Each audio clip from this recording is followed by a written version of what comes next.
Welcome back. અમરેલીમાં દીકરીનો વરઘોડો કાઢવાની ઘટનામાં પરેશ ધાનાણીનું વધુ એક ટ્વીટ।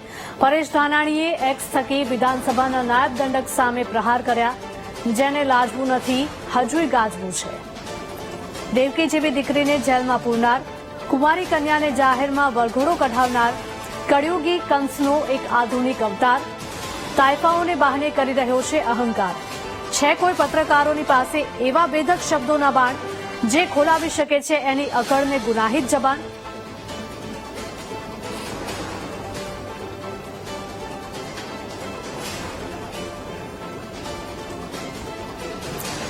તો અમરેલીમાં દીકરીનો વરઘોડો કાઢવાની ઘટનામાં પરેશ ધાનાણીએ વધુ એક એક્સ પર પોસ્ટ કરી છે। પરેશ ધાનાણીએ એક્સ થકી વિધાનસભાના નાયબ દંડક સામે પ્રહાર કર્યા છે, જેને લાજવું નથી, હજુય ગાજવું છે।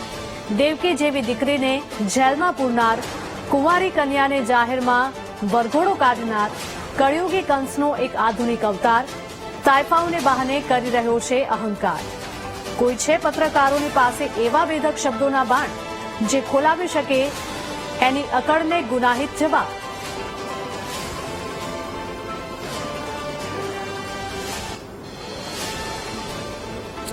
તો અમરેલીમાં દીકરીનો વરઘોડો કાઢવાની ઘટનામાં પરેશ ધાનાણીએ ટ્વીટ કર્યું છે। પરેશ ધાનાણીએ સોશિયલ મીડિયા એક્સ થકી વિધાનસભાના નાયબ દંડક સામે પ્રહાર કર્યા છે, જેને લાજવું નથી, હજુય ગાજવું છે।